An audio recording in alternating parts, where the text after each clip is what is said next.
Iran యుద్ధంలో America Israel అంచనాలు తప్పాయి. War మొదలైన కొన్ని గంటల్లోనే సుప్రీం లీడర్ అలీ ఖమేనీతో పాటు పలువురు అగ్ర నాయకులను లేకుండా చేశారు. వారికి ఇది చాలా పెద్ద విషయం. ప్రజలు పెద్ద ఎత్తున వీధుల్లోకి వచ్చి ప్రభుత్వాన్ని పడగొడతారని భావించారు. కానీ అలా జరగలేదు. దాంతో అమెరికా ఇజ్రాయెల్ ఆనందం ఎక్కువసేపు నిలవలేదు. ఇరాన్ ప్రతిస్పందన సామర్థ్యాన్ని ట్రంప్, నెతన్యాహు తక్కువ అంచనా వేశారు. ఫలితంగా యుద్ధం త్వరగా ముగుస్తుంది అనుకున్న వారి అంచనా కూడా తప్పింది. ఇది ఇప్పుడు దీర్ఘకాలిక యుద్ధంలా మారుతోంది. పశ్చిమాసియాలోని అమెరికా ఆస్తులు లక్ష్యంగా ఇరాన్ విరుచుకుపడుతోంది. సంప్రదాయ ఆపరేషన్ నుంచి అస్థిరత సృష్టించే ప్రాంతీయ యుద్ధంగా మార్చింది. గల్ఫ్ దేశాలు అమెరికా ఇజ్రాయెల్ చర్యలకు మద్దతివ్వలేదు. గల్ఫ్లో అమెరికా సైనిక స్థావరాలు ఆయా దేశాలకు ప్రమాదంగా కనిపిస్తున్నాయి.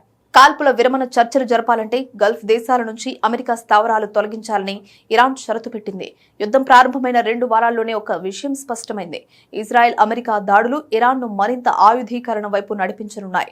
ముఖ్యంగా ప్రాంతీయ సహజ వనరులను ఆయుధంగా వినియోగించే అవకాశం ఉంది. ఇప్పటికే హర్మోజ్ జలసంధిని ఇరాన్ ఓ ఆయుధంగా వాడుతోంది.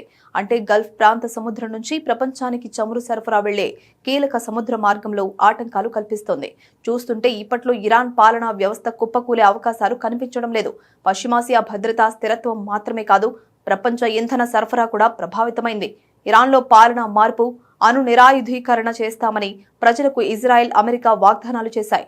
ఆ లక్ష్యాలు నెరవేరే పరిస్థితి ఇప్పటికైతే లేదు. గల్ఫ్ ప్రాంతంలో యుద్ధం విస్తరించడం వల్ల ఆయిల్ సరఫరా ప్రమాదంలో పడింది. పెట్రోల్ ధరలు పెరగడం వల్ల ప్రపంచ వ్యాప్తంగా ద్రవ్యోల్బణం పెరిగే అవకాశం ఉంది. ఇరాన్, అమెరికా రెండూ తాము ఎక్కువ కాలం నిలబడగలమని చెప్పడం యుద్ధాన్ని మరింత పొడిగిస్తుంది.